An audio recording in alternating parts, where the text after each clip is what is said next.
Hi, I'm Pat Redding, Game Director for Splinter Cell Blacklist. Today I'll be taking you through the Abandoned Mill, and we'll look for a few different approaches for tackling this level. We'll be showcasing the three playstyles present in Splinter Cell Blacklist: the Ghost, the Panther, and Assault.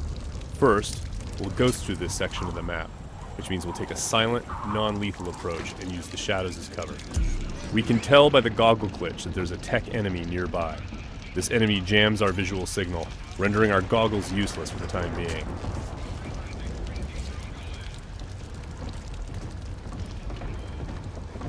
Oh, come off it. That was never offside. What the hell are you watching? Some game from South America. There are a number of enemies below, so let's look for another way down. Bad football's better than no football, you ask me. The tech enemy's dangerous. If we get detected, he's also able to deploy recon drones, which can hunt us down and deliver an explosive payload.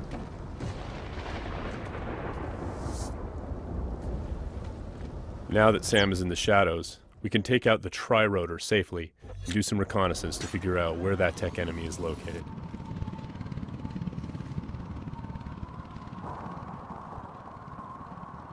The tri-rotor is equipped with sonar vision and can access areas that are too dangerous or difficult for the player to navigate.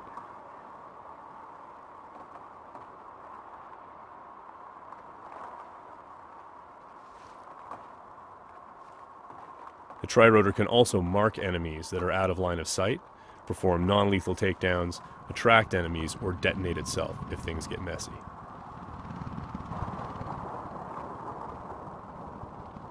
We have to be careful though. The tri-rotor makes noise of its own and is visible to enemies, so if we get caught, all hell will break loose. We spotted our tech enemy hard at work on his laptop.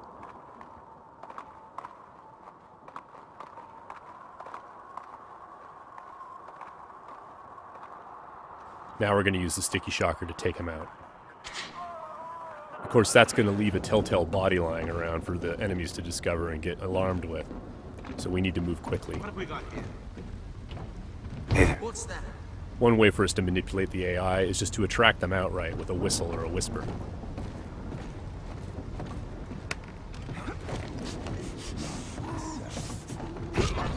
Another method that keeps our ghost score intact is to use sleeping gas and other non-lethal gadgets. Because this enemy is standing in the light, this is one way for us to slip past undetected. Stay alert. He's here somewhere. The game detects individual actions that fit within the Ghost playstyle or Panther playstyle or Assault playstyle and awards points accordingly. As always, Splinter Cell is a game about light and shadow and using it both to hide and as a weapon against the enemy. Sam can create shadows when he needs to. Now, as you can see, Sam's iconic night vision goggles are back. Our AI is dynamic, which means when they discover that things are disturbed or not where they're supposed to be, they'll come and investigate. Sometimes the player can use that for their own benefit.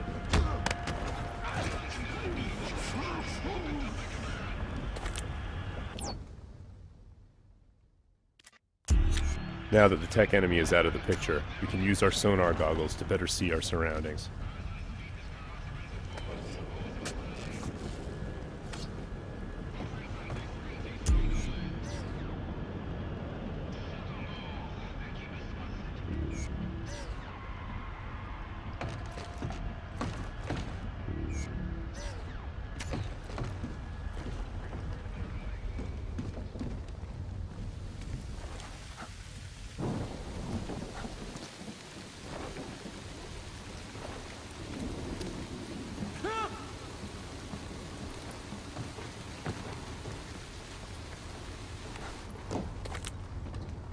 Still breathing.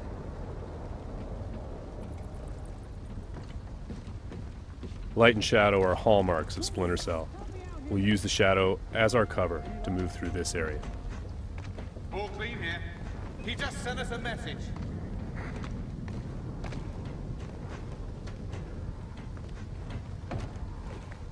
What's your back? We've got to be close.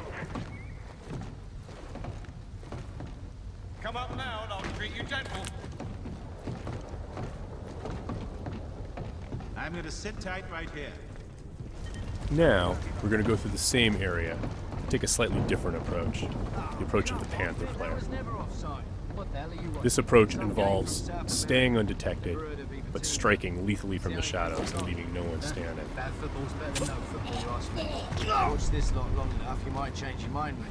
That keeper there, he's not bad. Find 20 more When the like opportunity him, and presents you might itself, have a game. the Panther player will line up multiple enemies for a killing in motion finish.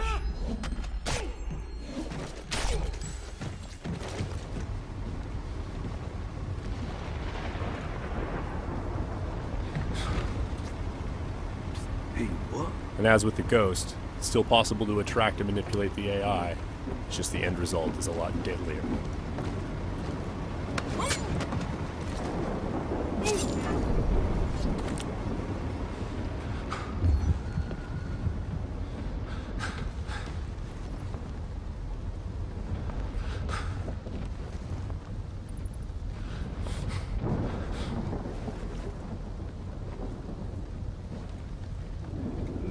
For the Panther, mark and execute is not only an opportunity for killing in motion, the opportunity to move into a close quarters kill is all part of the chain series of takedowns.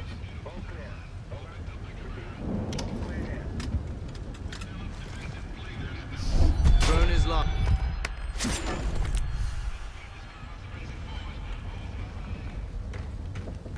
Now let's go through the same area a third time, this time to see how the assault player will handle it.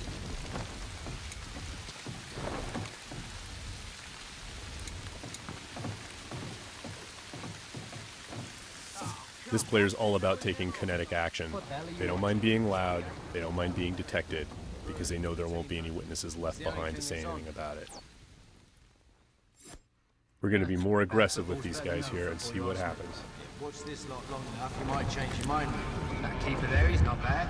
Find 20 more like him, and you might have a game. For the assault player, moving in stealthy into close quarters is just an opportunity to grab an enemy in human shield and use them to soak up some bullets when entering combat.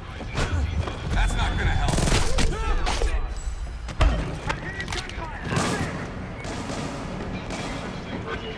Last known position can be used to mislead our enemies.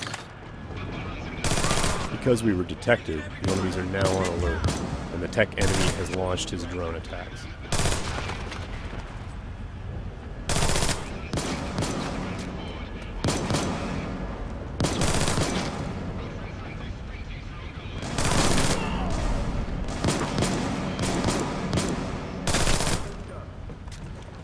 The gameplay in Splinter Cell is dynamic, meaning the AI gets a vote as to what happens next.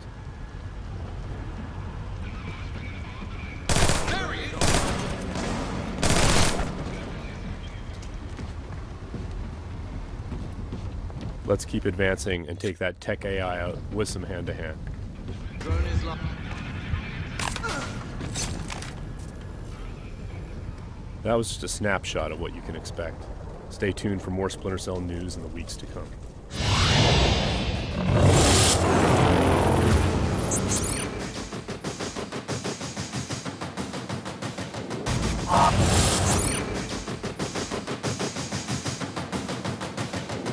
Ah!